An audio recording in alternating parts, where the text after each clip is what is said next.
The day Sarah Archer buried her husband, the sky over Redemption Creek, Texas stayed gray from morning until dusk, as though the heavens themselves could not decide whether to mourn or move on. And in that suspended, colorless light, a stranger rode into town on a horse that looked nearly as tired as he did.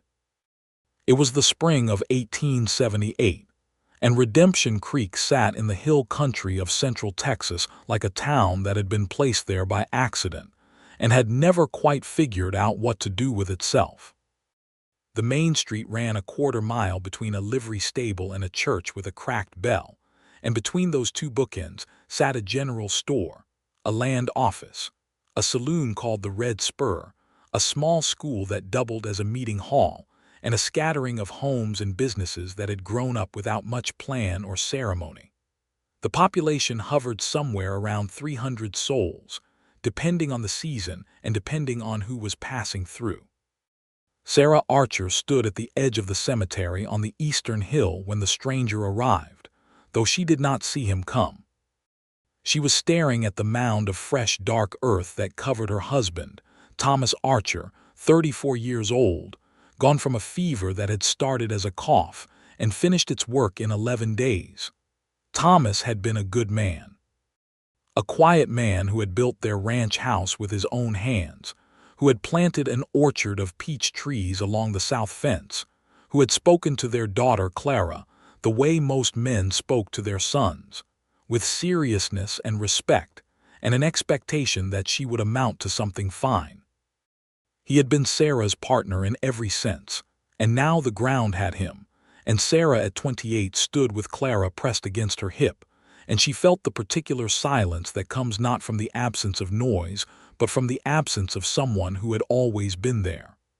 Clara was 7 years old, and she had her father's dark eyes and her mother's stubborn chin, and she did not cry at the graveside. She had cried the night Thomas died, great wrenching sobs that had broken something in Sarah's chest, and now she seemed to have settled into a grave stillness that worried Sarah more than the tears had. The Reverend Donahue said the words. The neighbors came and pressed Sarah's hands and brought casseroles and dried apples and jars of preserves, and by evening Sarah sat at her kitchen table in the ranch house 2 miles south of town and looked at the stack of papers Thomas had left behind, the mortgage on the land, the accounts at the general store, the agreement with the cattle broker in San Antonio, and she tried to make the numbers make sense. They did not make sense. There was money enough for perhaps 3 months if she was very careful. The cattle they had were a small herd, only 42 head, and she would need help to manage them, and help cost money she did not have. Thomas had been planning to hire a ranch hand come summer, had been saving toward it, but the 11 days of fever and the doctor's bills and the cost of the funeral had eaten through that savings like fire through dry grass. Her nearest neighbor, Horace Tillman, had ridden over that evening with his wife Margaret, and Horace had stood in her kitchen with his hat in his hands, and his expression carefully composed into something that was meant to look like sympathy but was underlaid with something else, something calculating. He had land that bordered hers on the north and west, and he had made gentle, quiet remarks about how difficult it would be for a woman alone to work a cattle operation, and how he would be glad to take the burden of the land off her hands at a fair price, and how she could use the money to move somewhere easier, maybe to San Antonio where her sister lived. Sarah had looked at Horace Tillman and said, in a voice that was very calm and very firm, that she appreciated his concern and would let him know if she needed anything.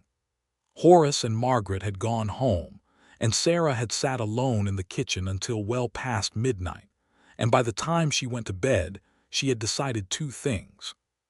She was not going to sell Thomas's land, and she was going to figure out how to hold it together even if she had to do it alone. She did not count on Martin Hale. Martin Hale arrived in Redemption Creek on a Tuesday, which was also the day of Thomas Archer's funeral, though he did not know anything about the funeral until later. He rode in on a bay horse named Gideon, who was indeed tired, because they had ridden hard from the direction of Abilene, and before that from a series of other towns that had not worked out for various reasons. Martin was 31 years old, lean in the way of a man who had spent most of his life outdoors and had not always eaten regularly, with sun-darkened skin and brown hair that needed cutting and eyes the particular shade of gray-green that is common in hill country men. He had a bedroll behind his saddle, a rifle in the scabbard, a revolver on his hip, a change of clothes in his saddlebag, and 37 cents in his pocket. This was, in the most literal sense, everything Martin Hale owned in the world. He had not always been this way. 5 years earlier he had owned a small spread up near Waco, a modest thing but a start, something he had built with two friends from the war, Jim Calley and Pete Dorado, and they had worked it together through 2 good seasons and 1 very bad one. The bad one had done for Pete, who had died of heatstroke in August of 1874, and then the spring of 1875 had brought flooding that destroyed their fencing and drowned most of their stock, and Jim had decided he was done with Texas and had gone to California, and Martin had tried to hold the place alone for another year before the bank had taken it. He had ridden away from that farm on Gideon and had been riding, more or less, ever since. He was not a man given to self-pity. He was a man who had learned to put one foot in front of the other and to find what work he could and to be grateful for a dry place to sleep. He had worked as a trail hand on 3 different drives, had done fence mending and well digging and stable work and harvest labor in half a dozen counties. He was good with cattle and good with horses and good with tools, and he was quiet in a way that people tended to either appreciate or distrust depending on their nature. What he was not good at was accumulating things. Not because he was foolish with money, but because circumstances had a habit of stripping things away, and he had developed over the years a philosophical relationship with his own poverty. He had decided somewhere around 1876 that what a man owned was less important than what a man was, and that character, once built, could not be repossessed by a bank or destroyed by a flood, and this had become the bedrock of how he moved through the world. He had his loyalty, his honesty, and his willingness to work. He offered these wherever he went and asked in return only fair wages, and the kind of basic human dignity that ought to be available to everyone, but was, in his experience, distributed unevenly. He tied Gideon at the hitching post outside the Red Spur Saloon and went in to see if there was work to be had in the town, which was the same question he asked in every town he stopped in. The Red Spur was a modest place, clean enough by frontier standards, with a long wooden bar and 6 tables and a collection of wanted posters and deer antlers on the walls. The man behind the bar was a large, careful-looking man named Decker who poured Martin a beer when he asked for one and listened to Martin's question about work without any particular expression. "Farming season's just starting," Decker said. "Couple ranches always looking for hands come spring. You know cattle." "Better than I know most things," Martin said. "Archer Ranch lost their man last week," said one of the men at the bar, a weathered fellow with a gray beard who introduced himself as Ned Purvis. "Thomas Archer died of fever. Widow's out there with a little girl and 40-some head of cattle. Don't know what she's going to do." "That's a hard situation," Martin said. "It is," Ned agreed.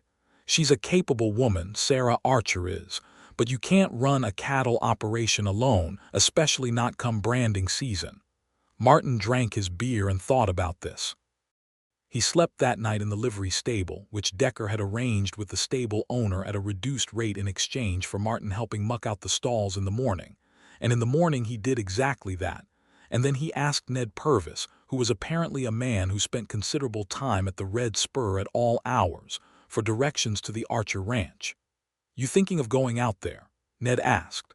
"I'm thinking I'll offer my services," Martin said. "Whether she takes them is her choice." He rode out on Gideon through a morning that was all pale gold light and bird noise, the kind of spring morning that makes a man feel briefly hopeful regardless of his circumstances.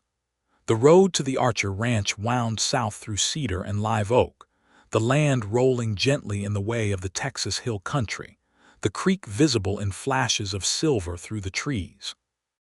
He came over a rise and saw the ranch below him, a modest but well-kept house of limestone and pine with a broad porch, a barn that needed some paint, a corral with a few horses, and beyond it the pasture where the cattle were scattered like a spilled handful of brown and black shapes across the green grass.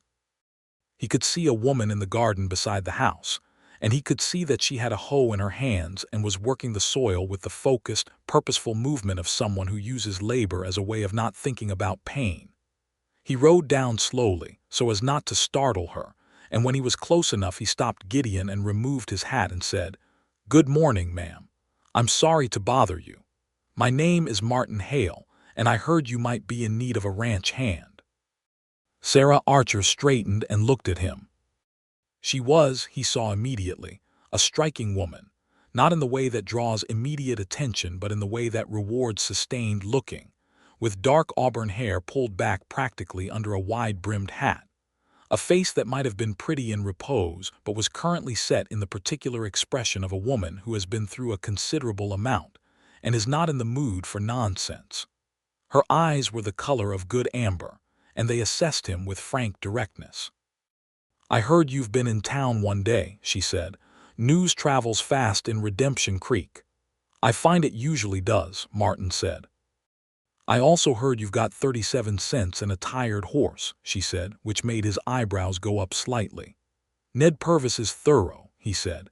"Ned Purvis cannot keep a secret to save his life," Sarah said, and something shifted in her expression, not quite a smile but the shadow of one, and then it was gone. "I appreciate you coming out, Mr. Hale, but I have to be honest with you. I cannot pay what a ranch hand ought to be paid. I have enough to offer room, board, and a small wage, but small is the accurate word." "What are the terms?" Martin asked. She told him. It was indeed a small wage. It was the kind of wage that in better times a man would turn down without a second thought. Martin looked out at the pasture with the 42 head of cattle, and at the barn that needed paint, and at the garden she had been working, and he thought about what the other option was, which was riding to the next town and seeing if there was something there. "I'll take the terms," he said.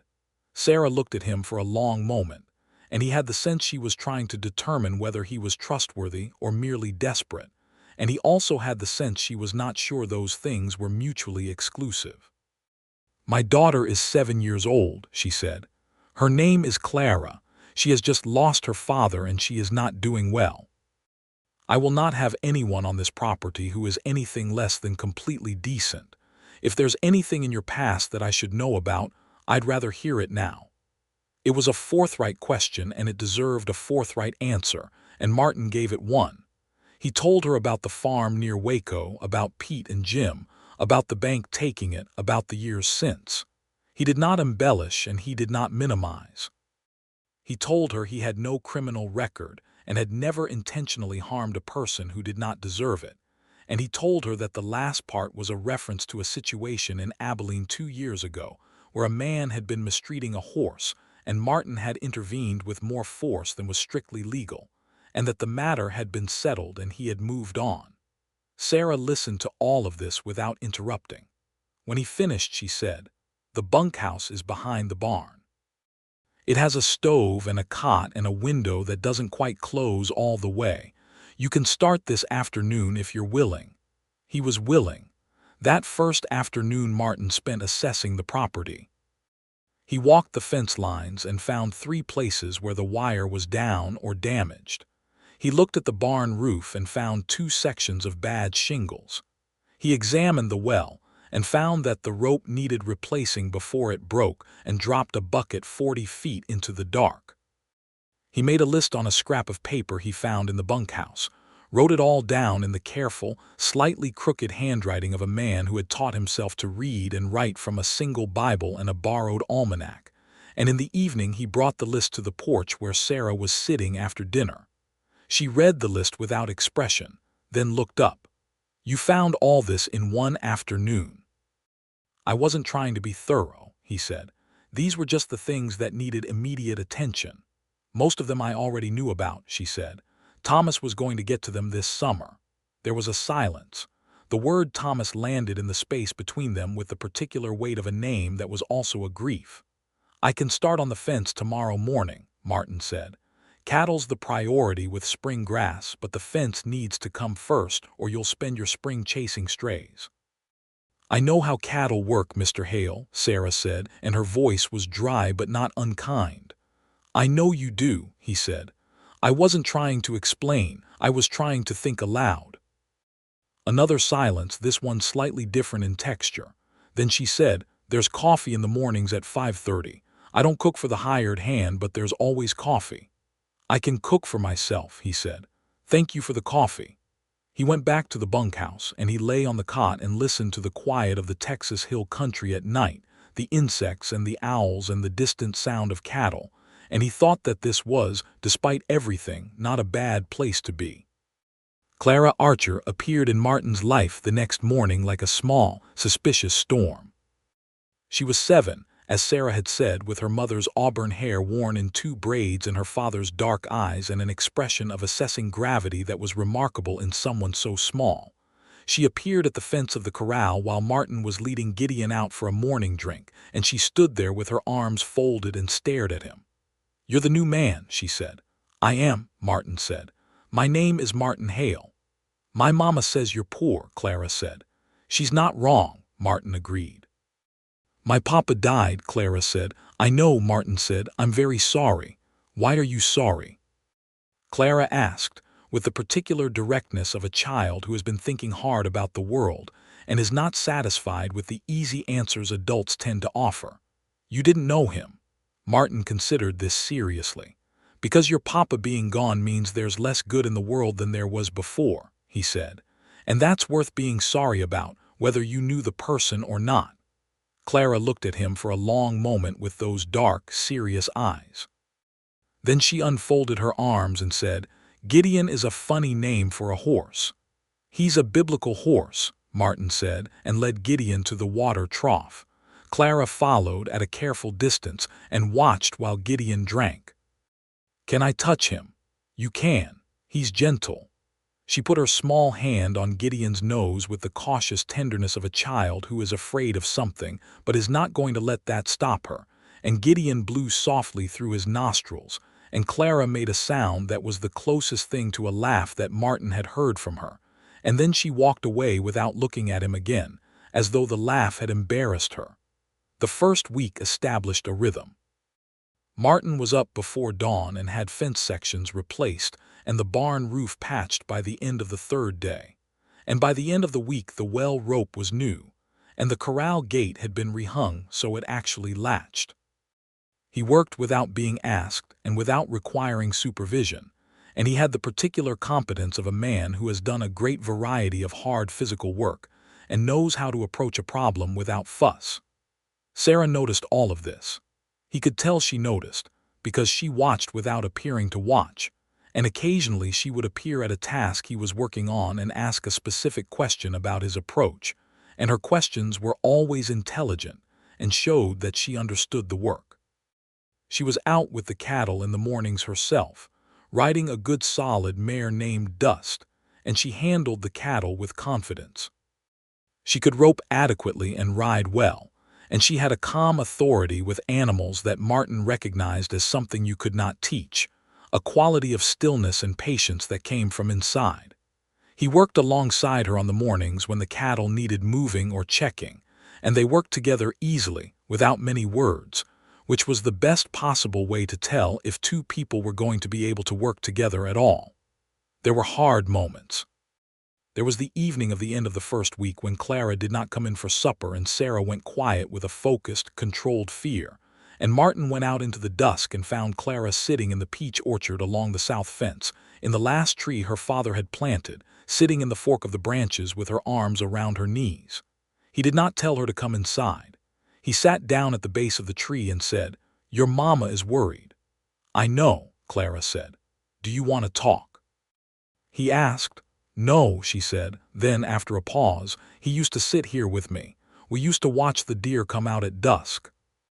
Martin looked south across the fence into the open grass beyond and said nothing.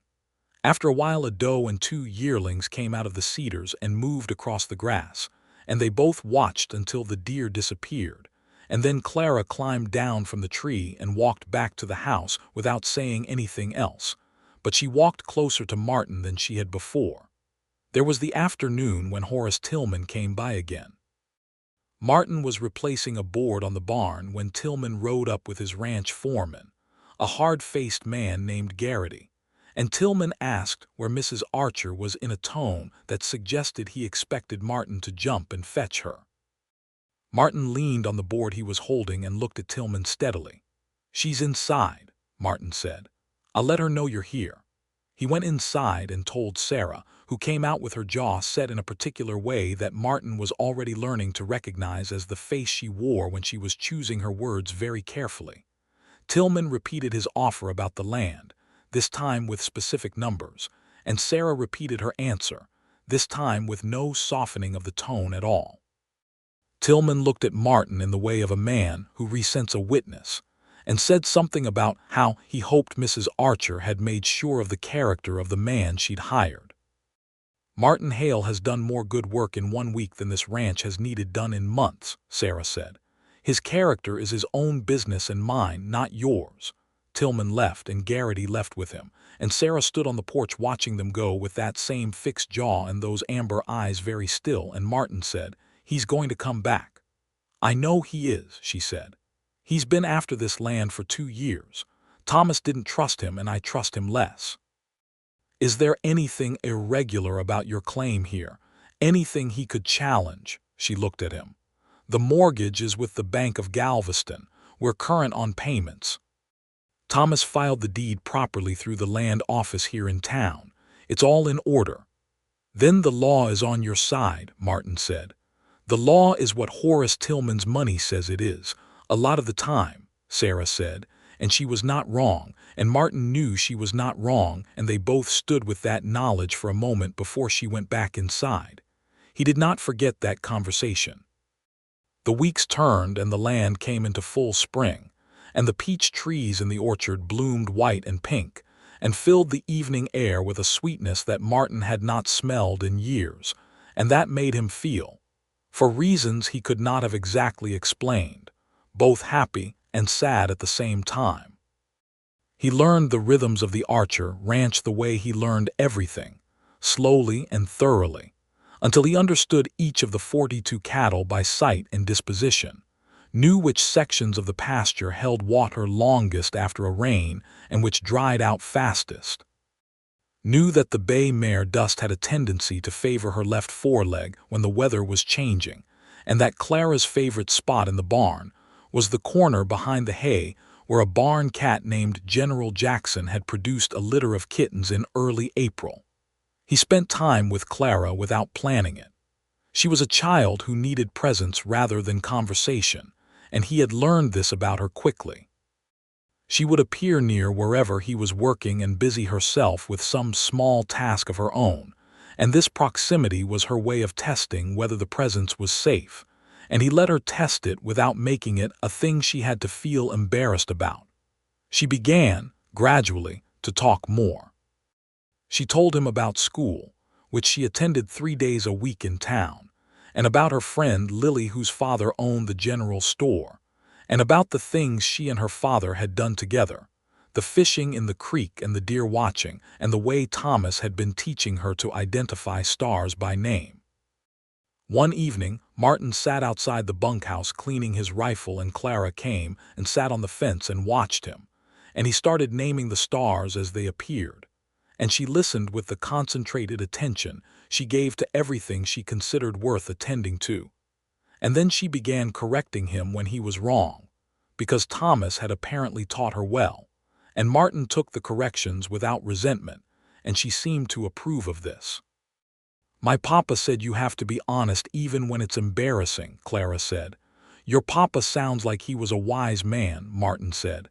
"He was," Clara said. Then, "Do you think he can still see the stars, where he is?" Martin thought about this carefully. He was not a man who offered false comfort, but he was also a man who understood that a 7-year-old who had lost her father deserved the most honest kind of hope, not the hollow kind. "I think," he said slowly, "that the stars are old enough that they've been looked at by everyone who ever lived, and that something that's been looked at with that much love doesn't disappear. Whether your papa can see them, I don't know for certain. But I don't think the love he had for you goes anywhere. I think that stays." Clara sat with this for a long time. Then she said good night and went inside, and Martin sat with the rifle and the stars, and the particular ache of a man who is beginning to care about people he has not known long, which is the most dangerous and valuable thing a person can do. It was around this time that he began to notice Sarah in a way that made him uncomfortable, not because the noticing was wrong, but because he was acutely aware of what he was and what he had and what he was not, which was a man in any position to be noticed back. She was recent in her grief, and she was his employer, and he had nothing to offer a woman except labor and honesty, and the steady presence that was all he had managed to accumulate through 31 years on the earth. He was aware that these things were not nothing, but he was also aware that they were not land or money or any of the tangible securities that a widow with a ranch and a daughter needed in a practical sense. So he watched himself carefully. He was courteous and professional, and he did not linger where he was not needed, and he was careful not to intrude on her grief or her private life. The coffee in the mornings was the daily point of contact, when he came to the porch for the cup she left out, and they sometimes exchanged a few words about the day's work. And occasionally she would sit with her own cup while he had his, and they would talk about the cattle or the weather or Clara's progress at school. And these morning conversations became, quietly and without announcement, something he looked forward to with an intensity that he recognized as meaningful. It happened on a Friday in late May, 6 weeks after Martin had arrived. He had been fixing the windmill, which had developed a grinding problem in the gearbox, and it had taken most of the morning to diagnose and the better part of the afternoon to fix. And when the blades started turning freely again, and the water began pumping, he was so pleased that he let out a shout that startled the cattle in the nearby pen.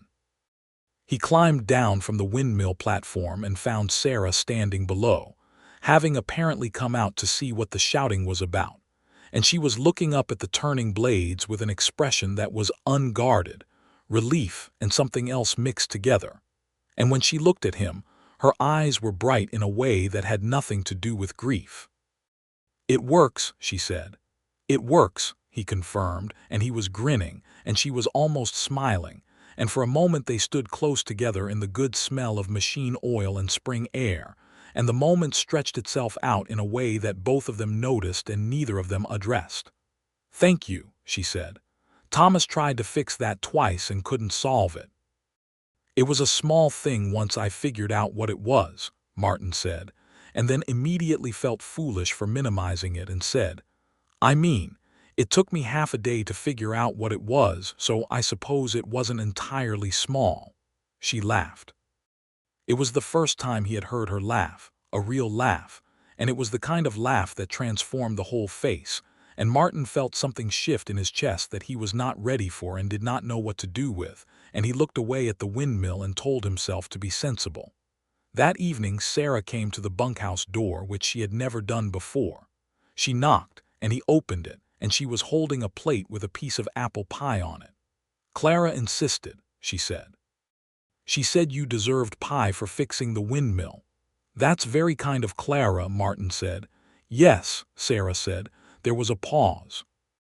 "It's very kind of Clara," she repeated, and they both understood that Clara was only partly responsible, and this was acknowledged and filed away without being spoken aloud. The apple pie was excellent, and Martin told Clara so the next morning and watched her try not to be pleased and fail completely.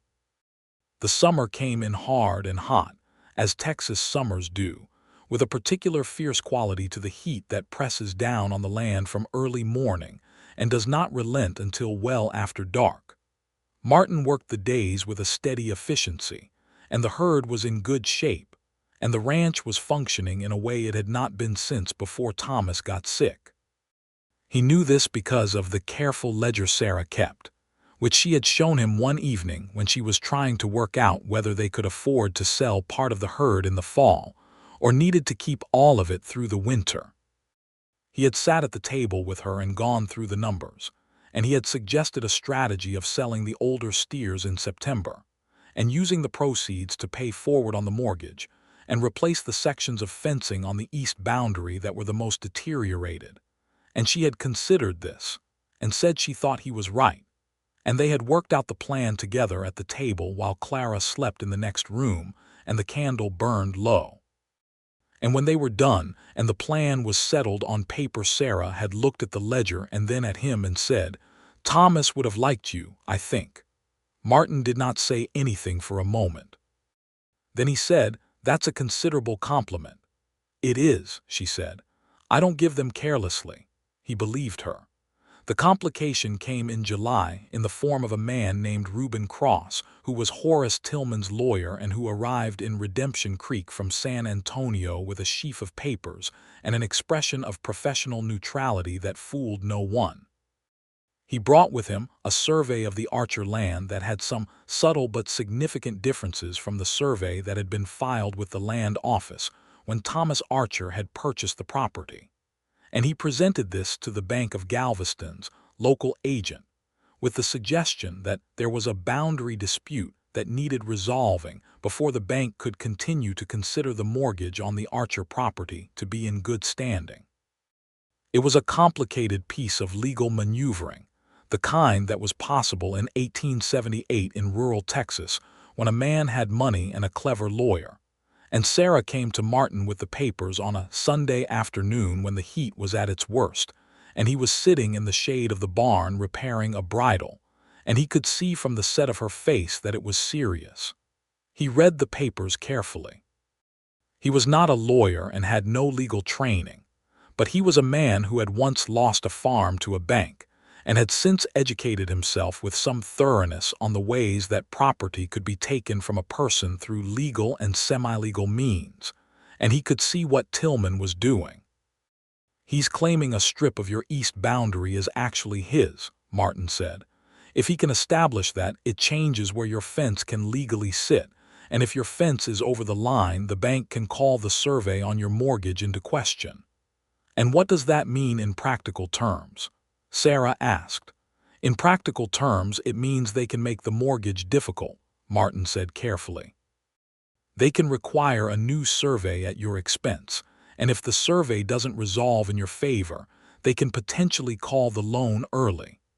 Sarah sat down on the fence rail with the papers in her lap, and he could see her working through it, all the implications moving through those amber eyes.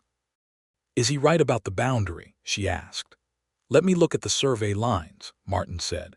He spent that afternoon and the following morning walking the east boundary with a copy of the original survey Thomas had filed, and he found what he was looking for on the third pass, a marked stone that had been moved. Not recently, but recently enough that the soil around its base was still slightly looser than the surrounding ground. Someone had relocated a boundary marker stone, probably in the past 2 or 3 months, and the Tillman survey was based on the stone's new location. Martin stood at the moved stone and thought about the kind of patience it took to plan something like this, to wait until a man was dead and his widow was barely keeping her head above water, and then make your move with surveyor's stakes and a lawyer from San Antonio. And he felt a quiet, deep anger of the kind that does not make a man loud but makes him determined. He went back to the ranch and told Sarah what he had found, and he watched her face go very still and then watched something resolve behind her eyes, a decision made. "I need to take this to the land office and to the county judge," she said. "I'll ride with you," Martin said. "You don't have to," she said. "I know I don't," he said. They rode to town the next morning, Martin and Sarah together on Gideon and Dust, and Clara stayed with Ned Purvis's wife, who was a kind woman who fed Clara gingerbread and let her play with the cats. Martin and Sarah went first to the land office, where the agent, a man named Prescott who was nervous and clearly aware of the political weight behind the name Tillman, produced the original survey under some pressure from Sarah, who was polite and immovable simultaneously. Martin noted the discrepancies between the original survey's notation of the marked stone's position and the position it now occupied, and Prescott wrote this down with a hand that was not entirely steady. Then they went to the county judge, a man named Calderwood who had a reputation for fairness that was sufficiently established to make him a genuine inconvenience to men like Tillman. Judge Calderwood was a large, deliberate man who read everything twice and asked questions that suggested he had read it a third time in his head. He listened to Sarah's account, looked at Martin's notes on the stone's position, and looked at the Tillman survey with the same expression he might have given a suspicious hand of cards. "I'll schedule a formal review," he said. "I'll have the county surveyor come out with both parties present and establish the accurate boundary with reference to the original filing. In the meantime, Mrs. Archer, your mortgage is not in jeopardy. I'll communicate directly with the Bank of Galveston's agent." Horace Tillman came to know about the judge's decision within a day, which meant that someone in either the land office or the judge's outer room was reporting to him. And on the third day after the visit to town, Tillman's foreman Garrity came to the Archer ranch in the early evening. Martin was in the barn when he heard the hoofbeats and he came out, and Garrity sat on his horse at the gate with 3 other men and looked down at Martin with the kind of look that is meant to communicate that a man is very small and very temporary. "You're stirring up trouble that doesn't concern you," Garrity said. "Seems like it concerns the woman whose land it is," Martin said. "You're a drifter who doesn't own a thing," Garrity said. "You've got no stake here. You'd be smart to let this go and keep your head down." Martin looked at Garrity and his 3 men, and he was aware that he was one man with a revolver and they were 4 men probably with more, and he was also aware that backing down in front of them was not possible, not because of pride, but because of what it would mean for Sarah if the people who worked against her saw that the resistance was soft. "I work for Mrs. Archer," Martin said. "What concerns her concerns me. The survey review will happen, and the boundary will be established correctly, and then Mr. Tillman can find another way to spend his time. That's the end of this." Garrity looked at him for a long moment, and something in Martin's stillness must have registered, because Garrity turned his horse without a further word and the 4 of them rode back toward the Tillman property, and Martin stood watching them go and then went and told Sarah what had happened, because she deserved to know. She stood in the kitchen doorway listening, and her expression did not change much, but when he was done she said, "You didn't have to do that." "I know," he said. "You keep saying that," she said, and her voice had something in it that was not quite steady. "Because it's true," he said. "I'm not here because I'm obligated to be. I'm here because I choose to be." She looked at him for a moment that went slightly longer than a practical look requires, and then she said, "Dinner will be ready in half an hour if you want to come eat with us tonight instead of cooking for yourself." This was the first time she had made this offer, and he understood what it was. "I'd like that," he said. He had dinner at the table with Sarah and Clara that evening, and Clara talked about school and about General Jackson's kittens, and about the star she had found that Martin had not been able to name. And Sarah asked Martin about the creek crossing on the south end of the property that she wanted to reinforce before the summer storms. And the conversation moved easily through all of this. And when Clara fell asleep at the table from sheer exhaustion of talking, Martin carried her to her bed without being asked, and came back to find Sarah had poured 2 cups of coffee, and they sat together in the kitchen, with the summer night coming through the open window, and talked until nearly midnight. About everything and nothing, his life and her life, and the kind of talk that is really 2 people discovering whether they understand the world the same way. They did not understand it exactly the same way, which was good. She was more patient with human foolishness than he was, and he was more patient with the land and animals than she was, and they disagreed about the relative merits of various approaches to cattle management, and agreed completely about the importance of honesty and the damage that could be done by a man who used legal tools to take what wasn't his. and by midnight, they had established a map of each other that was sufficiently detailed to be dangerous. The county survey took place in the first week of August, with Judge Calderwood present and Horace Tillman present, with Reuben Cross and Martin standing beside Sarah, while the county surveyor, a precise man named Abernathy, established the true line of the east boundary using the original filings, the physical landmarks referenced in the original deed, and the position of the moved stone in relation to what it should have been. The survey confirmed what Martin had suspected. The stone had been moved approximately 14 feet, placing a narrow strip of Archer land on the Tillman side of the effective boundary. Judge Calderwood looked at Tillman over his reading glasses, with an expression of tremendous patience that contained within it a great deal of contempt, and he said that the boundary would be formally established according to the original survey, and that the moved stone would be returned to its proper position, and that any future attempts to alter survey markers would be treated as the criminal matter that it was. Tillman's face through all of this was the face of a man doing careful arithmetic about what the next move was, and Martin watched that face and filed what he saw, which was a man who was not done but who had been checked, at least for the present. Riding home afterward, Sarah said, "He's going to try again." "Probably," Martin said, "but it'll be harder now that the judge is watching." "Thank you," she said, "for knowing what to look for going to the judge with me, for not letting Garrity rattle you." "I was somewhat rattled," he said honestly, "but I didn't let it show." She laughed at that, and he thought again how her laugh changed everything in the air around her, and he kept his eyes on the road ahead and told himself the same thing he had been telling himself for weeks, which was that this was not the time and this was not the place, and he was not the man. He was, however, the man who was here, and that counted for something in the daily math of a widow trying to hold her life together. August burned itself out, and September came cooler and golden, and Martin drove the older steers to market in San Antonio with 2 hired drovers he had engaged for the 2-week trip. The money from the sale came back to Sarah in the form of a bank draft that covered the next 6 months of the mortgage payment, with some left over for the fencing repairs and a winter's supply of feed. When Martin laid the accounting out on the kitchen table, Sarah looked at it for a long time and then said, very quietly, Thomas had been trying to find the right time to sell and kept second-guessing the market. "I had a little luck with the timing," Martin said.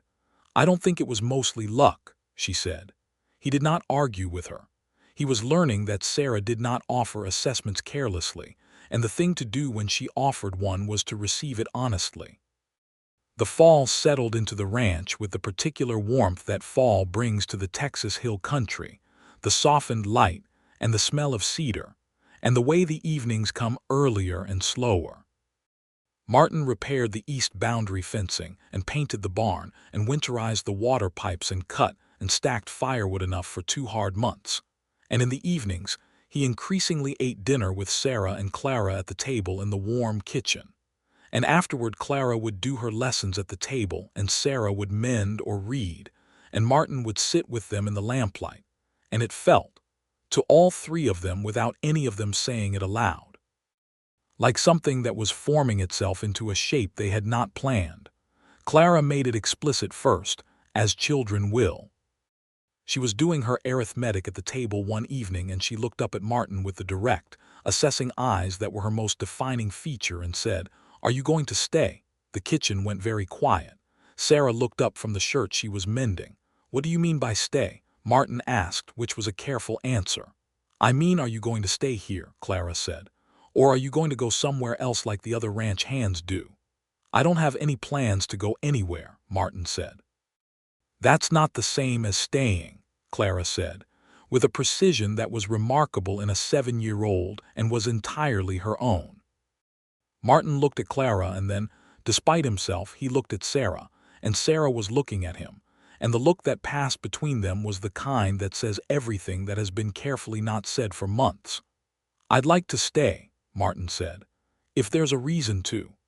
He said this to Clara, but he said it for Sarah, and Sarah heard it for herself, and he could see from the slight change in her expression that she had received it in the way it was meant. Clara seemed satisfied with this and returned to her arithmetic. That night after Clara was in bed, Sarah came out onto the porch where Martin was sitting in the cool October air looking at the stars. She sat in the second chair, the one that had been Thomas's chair and that she had not sat in herself since Thomas died, and Martin noticed this without commenting on it, and she did not comment on it either, but she sat in it with a certain deliberateness. "She's right, you know," Sarah said, "about it not being the same as staying." "I know," Martin said. "I am not in a hurry," she said, "for anything, and I am not asking you for anything." "I know that too," Martin said. "You are the least likely person I have met to ask for something you haven't decided you're prepared to give first." A pause. The stars were very bright. "You don't own anything," she said. It was not an accusation, just a fact laid on the table. "Nothing but Gideon," he said, "and 37 cents when I rode in, though that's changed somewhat." "You know that I'm not a woman who requires a man to own things," she said. "Thomas and I built everything here from very little. What I require is something else." "Tell me what you require," he said. She was quiet for a moment, and when she spoke her voice was careful and genuine. "I require someone who means what he says," she said. "Someone who is where he says he'll be. Someone who is the same on Tuesday as he was on Monday, and the same in a hard season as in an easy one." She paused. Thomas was all of those things. "It's what I knew about him, and it's what I built on." Martin was quiet for a moment too. Then he said, "I can't offer you much that's tangible, but those things you just described are what I am. They're the only things I've managed to hold on to through everything I've been through. My word and my presence and my loyalty, that's what I have, all of it." The porch was very still. The night insects sang. "I know that," Sarah said. "I've been watching you for 5 months." "And," Martin said. "And I think you should stop telling yourself you're not the right man," she said, "because it's starting to look like you might be." The breath went out of him in a way that felt like relief, which was not what he had expected to feel. He had expected something more complicated, but it felt simple and clean and true in the way that simple, true things feel when you have been waiting for them without knowing you were waiting. "I am still a man who doesn't own much," he said. "You own something," she said. "You've been offering it since the day you rode in. I'm telling you, I see it." He reached across the space between the chairs and took her hand, and she let him take it, and they sat with their hands together and the stars above and the Texas night around them, and did not need to say anything else. The winter was a revealing time, and it was the best kind of revealing because what it revealed was strength rather than weakness. The December cold came early and hard, harder than expected, and there were 3 days of ice that was unusual for the hill country, and the cattle needed extra care and the pipes in the house froze and had to be thawed, and Martin and Sarah worked through all of it with the steady, competent partnership that had been building since April. Clara developed a cold that worried them both and then recovered, and in the middle of one cold night when Martin was up checking the cattle and the pipes, he came back to the house to find that Sarah had also been up and had left a pot of soup on the stove for him, and he sat in the warm kitchen eating the soup and felt something that he recognized after a moment as the feeling of being home. He had not felt this in years, not since before the farm near Waco. The feeling startled him with its completeness, and he sat with it for a while, examining it from different angles, and it held up under examination, which was the way you knew it was real. He had a conversation with Sarah in January about the future, a real conversation, not the oblique kind they had been having. It was a Sunday evening after supper, and Clara was drawing pictures at the table, elaborate scenes of horses and stars and cattle, and Martin said, "I've been thinking about what's practical." Sarah looked at him over her coffee cup with those amber eyes that he had by now spent several months reading. "Practical in what sense?" "Practical in the sense that 2 people who are going to build something together ought to be clear about it," he said. "I have spent the better part of 6 months falling in love with you, and I think you know that." Clara looked up from her drawing, then she looked back down at it with great concentration. "I do know that," Sarah said, and her voice was quiet and even. I don't have money to offer, Martin said. I have learned that I can make this land productive. I believe I can continue to make it productive. And I'm a man who does not change what he is depending on circumstances. Those are my assets. They are considerable assets, Sarah said. I would like to marry you, Martin said, if you're willing. Knowing all of that, the kitchen was very still. Outside, the January wind moved through the cedars. Clara, Sarah said, what do you think? Clara looked up from her drawing with the expression of someone who has clearly been thinking about this for some time. I think he fixed the windmill, she said, and he knows the stars, and Gideon is a good horse. She paused. Also, he doesn't lie. Papa always said that was the most important thing. It is the most important thing, Sarah said. She looked at Martin. Yes, she said simply. It was enough. The wedding was in March, at the church with the cracked bell, and Reverend Donahue performed the ceremony with the appropriate words. And Ned Purvis was there, and Decker from the Red Spur, and Margaret Tillman, though not Horace, who sent a note of congratulation that nobody quite believed, but that represented a strategic retreat, because Tillman had apparently concluded that a woman with a competent husband was going to be considerably harder to dislodge than a widow alone. And he was correct in this assessment, and the land remained the Archer land, and the east boundary remained where Judge Calderwood had established it. Clara stood at the front of the church in a dress that Sarah had made from good blue cotton, and she held a bunch of early wildflowers that she had picked herself that morning. And when Reverend Donahue asked if anyone had an objection to the marriage, Clara said clearly, I don't, which was not exactly the question being asked, but was the answer that mattered. Martin said his vows with the same quality he brought to everything, which was directness and completeness, and Sarah said hers with the careful precision of a woman who does not make promises she does not intend to keep. And when the ceremony was done and they were standing outside in the March sunshine with the cracked bell clanging overhead, Martin looked at the people around him and thought that he had started the previous spring with 37 cents and a tired horse and nothing else, and had arrived somehow at this, which was everything. Ned Purvis clapped him on the shoulder and said, You landed well, Martin Hale, and Martin laughed and said, I had help. The spring and summer of 1879 were the best the Archer Ranch had seen in several years. Martin's strategy from the previous fall had worked. The fencing was solid, the herd was healthy, and they brought in 2 additional ranch hands for the summer season, men Martin had worked with before and could vouch for, and the operation expanded carefully and well.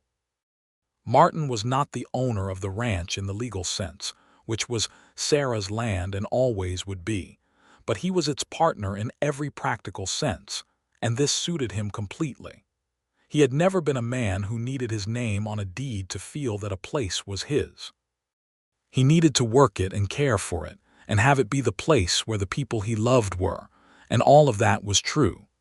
He continued to have nothing in the way of personal property except Gideon and the tools he had acquired over the course of the work, which Sarah insisted were his and not the ranch's because they had been bought with his wages and belonged to him. He had accumulated, by summer, a small amount of savings for the first time in years, and he spent a portion of it on a good hat that Clara approved of, and a portion on a leather-bound book from the general store that he used to begin keeping a journal, because he wanted to write down what this year had been. From the day he rode into Redemption Creek on a tired horse with nothing in his pocket to the March morning when he had stood in the Crackbell Church and promised himself to Sarah Archer.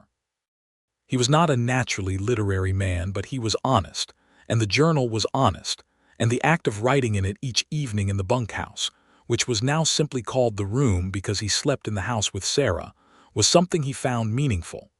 He was writing, in a sense, the record of a man who had come to understand that what you own is far less important than what you are and who you are it for.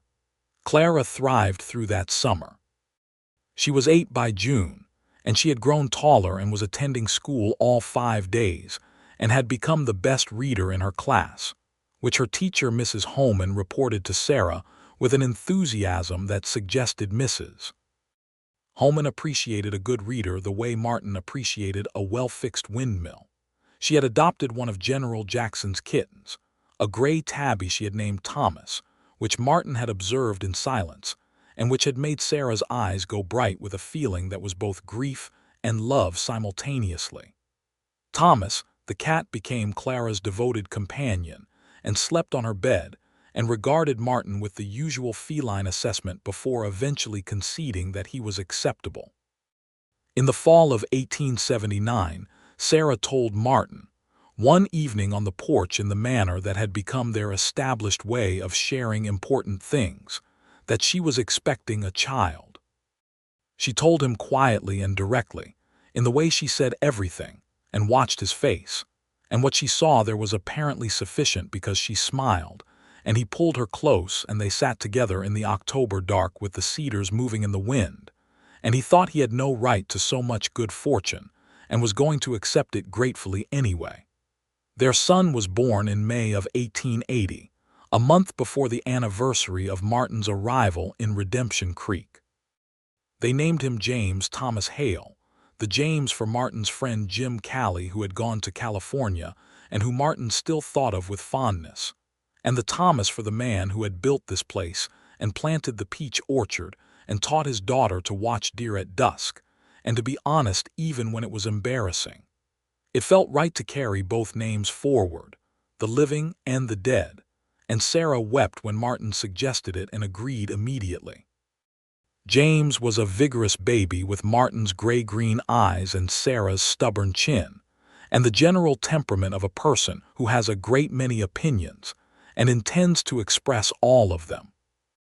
Clara was fascinated by him in the way of a child who has been an only child and is now encountering this new reality, simultaneously delighted and occasionally resentful, which Martin thought was exactly the appropriate response and told her so.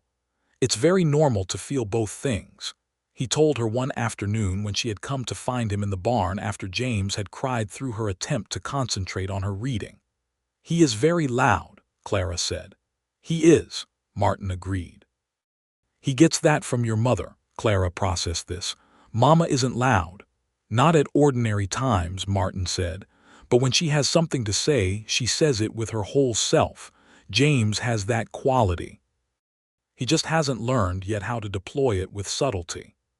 Clara considered this and seemed to find it satisfying, and she went back to the house with somewhat more patience than she had left it.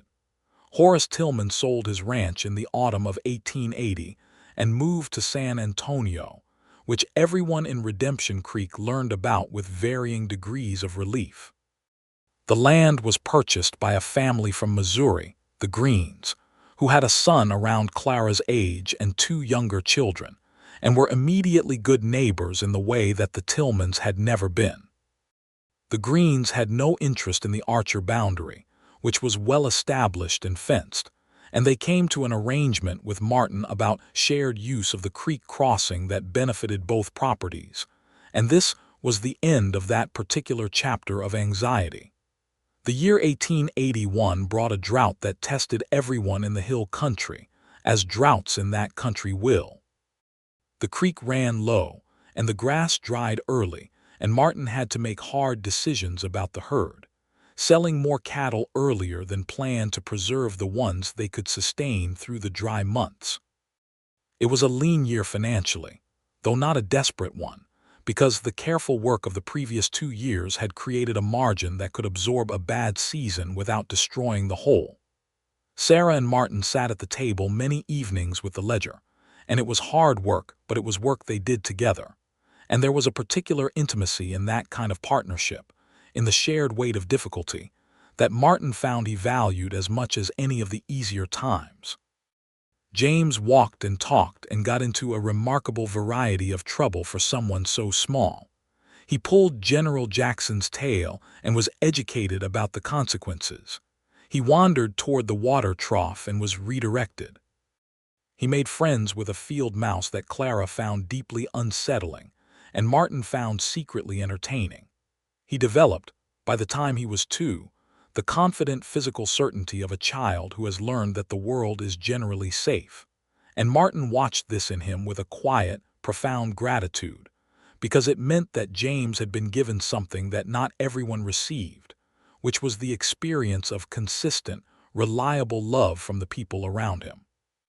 Clara turned 10 in 1882 and was reading above her grade, and had decided she was going to be a doctor, which she announced at dinner one evening with the calm certainty of someone who has considered a matter thoroughly and reached a conclusion. Martin and Sarah exchanged a look across the table. In 1882, in rural Texas, women were not generally doctors. This was a fact, and it was an unjust fact, and Martin said so, and Sarah agreed, and they told Clara that the path would be harder than it would be for a boy, but that there was no law of nature saying it was impossible, and that the most important thing was to become the best reader and mathematician in Redemption Creek, which she was already working on. "Mrs. Holman says I'm the best she's had in 10 years, Clara said, with a modesty so thin as to be purely decorative. "Mrs. Holman has good judgment," Martin said. "You should write to colleges," Sarah said. "Not now, but in a few years.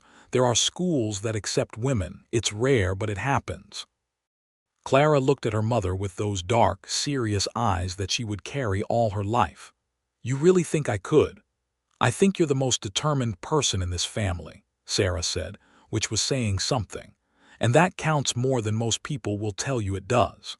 Martin had not always believed in the future in any particular way, had spent several years moving through the present without much investment in what came next. But sitting at that table in the lamplight with Sarah's hand, occasionally touching his across the corner of the table, and James making small, precise instructions with his dinner, and Clara planning her medical career at 10 years old in the practical way that Clara approached everything, he felt the future very clearly, as a real place they were all heading toward together, and he found he wanted to arrive. He said this to Sarah that night, lying in the dark after the house had gone quiet, and she was quiet for a moment, and then she said, "You're not a man who has ever been afraid of arriving somewhere. You just needed somewhere worth arriving at." "I found it," he said. "We found each other," she said, which was the more accurate version, and he acknowledged it and put his arms around her, and they lay listening to the hill country night, and the sound of their sleeping children and the wind through the window screen, which was a relatively new invention that Martin had been pleased to install, because it let them have the window open without the insects. By 1883, the ranch had grown to a herd of 87 head, which was more than twice what Sarah had when Martin arrived, and they had hired a permanent hand named Lou Cardenas, who was a hard-working young man from a Mexican family that had been in Central Texas long before Texas was Texas, and who knew the land and the cattle with the intimacy of generations. Lou slept in the bunkhouse and ate dinner with the family on Sundays and became, over time, as much a part of the Hale ranch as any of the permanent features.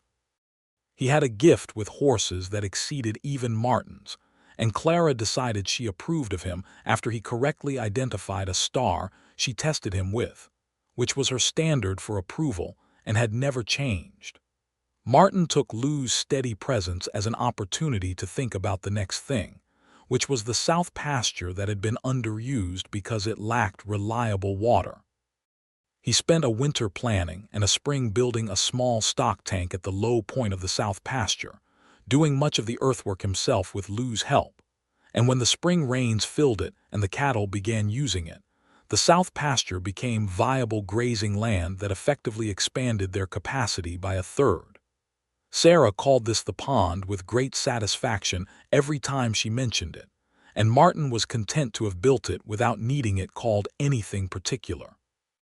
James turned 4 in 1884 and was still loud but had developed, like his father, the quality of directness that comes without malice.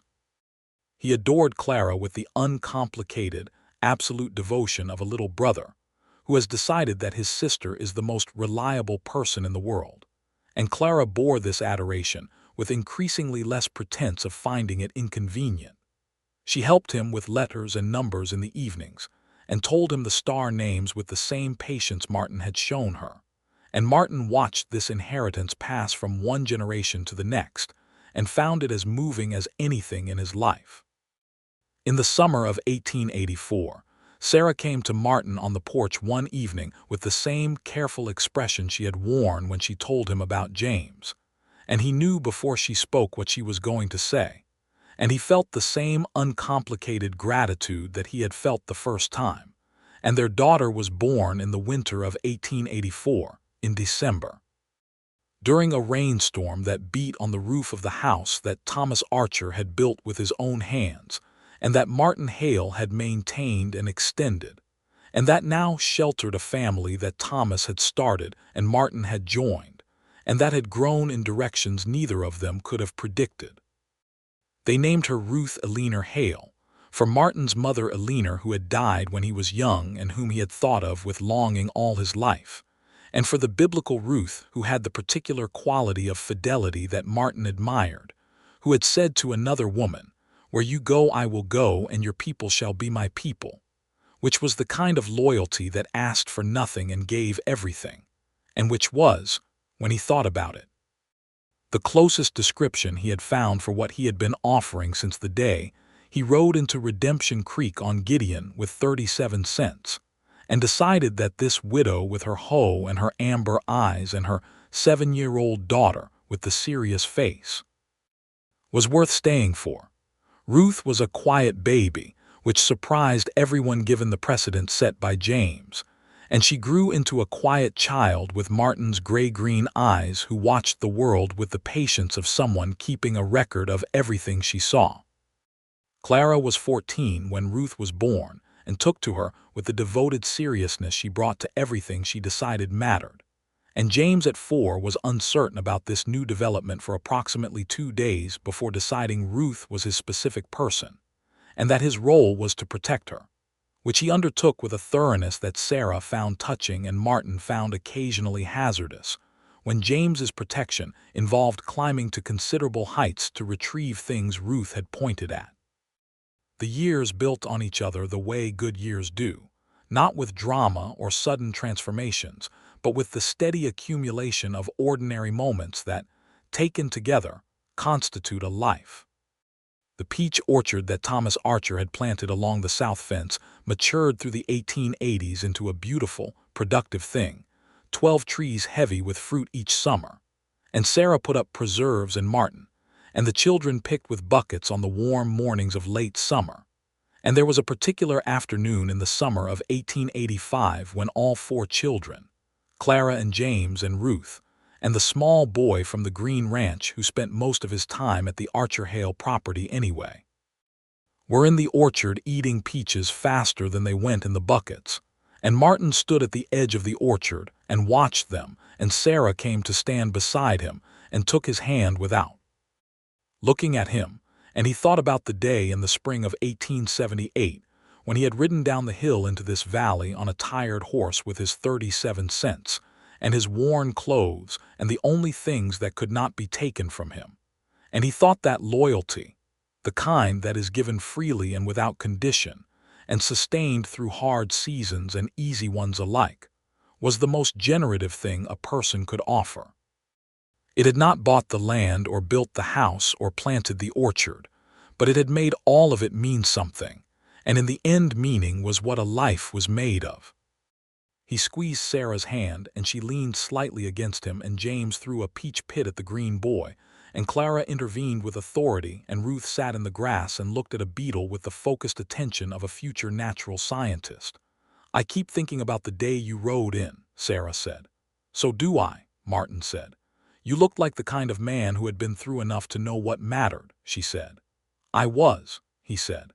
"I just wasn't sure I was going to get a chance to act on the knowledge." "You got the chance," she said. "You gave it to me," he said. She was quiet for a moment, and then she said, "You gave it to yourself.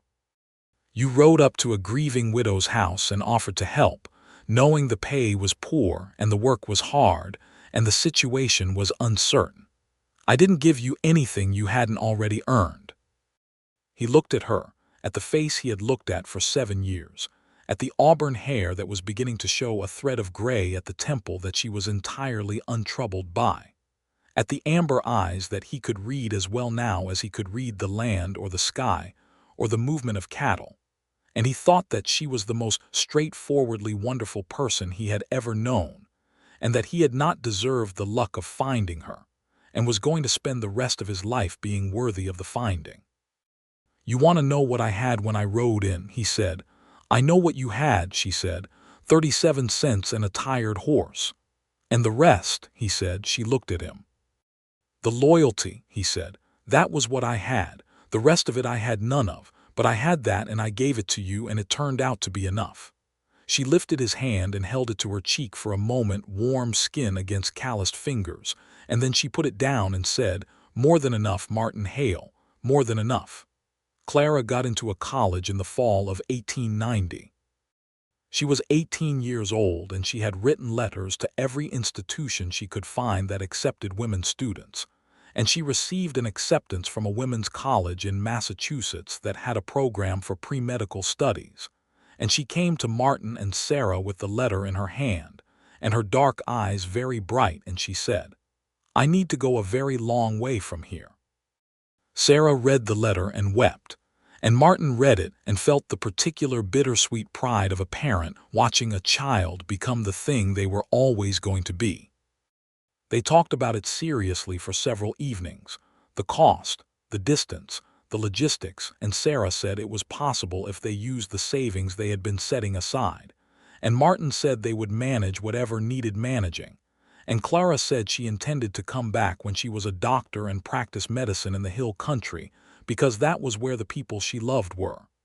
"You're coming back to Redemption Creek to be the doctor," James said, at 14, deeply impressed by this plan. "Someone has to be," Clara said. "There's not even a proper doctor here," Martin said, which was true. The nearest doctor was a half-day's ride away. "Exactly," Clara said. She left in September of 1890 on the stage to San Antonio, from where she would take the train east. Martin and Sarah and James and Ruth stood at the stage stop in Redemption Creek and watched her go, and James was stoic in the way of a 14-year-old who does not want to cry in public, and Ruth at 5 held Martin's hand and waved very seriously until the stage was out of sight. Sarah stood straight and dry-eyed in the way she bore everything difficult, and when the stage was gone she turned to Martin and said nothing, just looked at him, and he put his arm around her, and she let herself lean into him the way she had learned to do over 12 years, the leaning of a person who is strong alone but chooses, freely and gladly, not to be alone. Martin had a conversation with Ned Purvis that October, in the Red Spur, where Ned was still occupying approximately the same bar stool he had been on the day Martin arrived. Ned was older now and gray-bearded and somewhat stiff in the joints, but he was still the same thorough conveyor of information, and Martin had a beer with him, and Ned said, "You remember when you came in here and I told you about the Archer widow?" "I do," Martin said. "I wasn't sure you'd go out there," Ned said. "Men usually didn't know what to do with a situation like that. A woman alone, a hard ranch, poor wages." "I didn't have better options at the time," Martin said. "That's not why you went," Ned said, with the confidence of a man who has watched people long enough to develop genuine insight. Martin considered this. "No," he said, "I suppose it isn't. Why did you?" Martin looked at the beer on the bar in front of him. "Because it seemed like the thing that needed doing," he said, "and I was the one standing there." Ned nodded. "That's it, isn't it? That's always it." Martin rode home in the October evening with the cedars gold-green in the late light, and the creek shining below the road, and the smell of wood smoke beginning to come from the direction of the ranch house. And he could see the lamp in the kitchen window from the top of the rise. That particular warm yellow that means a house is inhabited and warm and waiting. And he thought about the years between the day he had ridden toward it for the first time and this evening. All the seasons and the work and the children and the grief transformed into something larger than grief. All the mornings with coffee on the porch and the evenings at the lamplit table, and the hard winters and the abundant summers and the drought years that tested them and the good years that rewarded them. And he thought that a man could measure his wealth in many ways, and that the most reliable measure he had found was this: the lit window at the end of the road, and the people inside it who would look up when he came through the door. He urged Gideon down the hill. The old horse moved with the careful dignity of an aging animal who knows the way home, which was the best way to know anything. Martin reached the gate and dismounted and led Gideon to the barn and unsaddled him and brushed him down in the warm dusk smell of hay and horses, the ritual of it familiar as breathing, and then he walked across the yard to the porch and up the steps and through the door. Sarah was at the stove. James was at the table working on something. Ruth was on the floor with a book, and Thomas the cat, who was very old now but still maintained his dignity. The kitchen was warm and smelled of supper and wood smoke, and the particular combination of soap and cedar that was the smell of this house, this specific house, the one that had been built by a man he had never met but had come to know through the stories of his wife and daughter and through the quality of the work itself, which was solid and careful and done with the intention of lasting. "Beer with Ned Purvis," Sarah said without turning from the stove. "How did you know?" "You have the look," she said. The look of a man who has been talking to Ned about something philosophical and is still working through it. "He's perceptive for a man who sits on the same bar stool," Martin said. "Ned Purvis is one of the most perceptive people in this county," Sarah said. "He just applies it at the Red Spur instead of somewhere that would make him famous for it." Martin sat at the table across from James and looked at what James was working on, which turned out to be a detailed drawing of the stock tank on the south pasture with measurements and calculations for expanding it. James was 16 now and had decided he was going to be an engineer, a decision he had made with characteristic Hale certainty, and he approached everything mechanical with the same focused intensity Clara brought to medicine and Ruth brought to the natural world.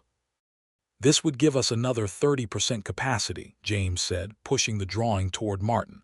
Martin looked at it. It was good work. The math was sound and the design was practical. He had taught James to think this way, one piece at a time, beginning with what the land required and working outward from there. "What's the grade on the southwest corner?" 3 degrees, James said. "I measured it this morning." "That's enough. You'll need a cutoff on the east side or the runoff from heavy rain will undercut the berm." James looked at his drawing and added a notation. "Right," he said. "I'll add that." Martin looked at his son, at the 17-year-old face that was his own face overlaid with Sarah's coloring, and felt the same thing he always felt when he looked at his children, which was a gratitude so large it had no edges he could find. Ruth looked up from her book.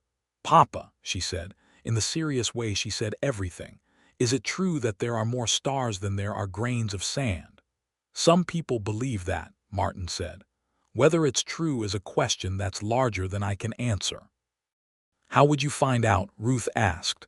"You'd need to count both," James said, "which would take a very long time." "I think it's true," Ruth said. She was 9 years old and had come to this conclusion with the confidence of a person who trusts her own observations. The sky keeps going. The beach stops. Martin looked at her and thought of Clara, 7 years old, sitting in the fork of a peach tree at dusk, telling him about the stars her father had taught her. The things passed on, the knowledge and the wonder and the habit of looking up, and this was a kind of continuity that had nothing to do with property or money or anything that could be measured in a ledger. And it was, Martin thought, the most important inheritance a person could leave. He got up and went to where Sarah was at the stove and stood beside her, close enough that their shoulders touched. She looked at him sideways with those amber eyes and said, "Supper's almost ready." "I know," he said. "I just wanted to stand here." She understood this perfectly because she always understood him, which was the most extraordinary thing and one he had never ceased to find extraordinary.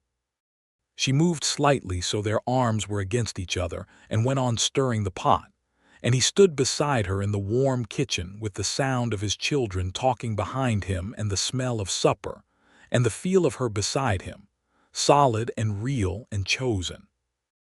Later that night, when the children were in bed and the house was quiet, and Sarah was sitting at the table going over the ledger in the lamplight in the way she had done every evening for as long as he could remember.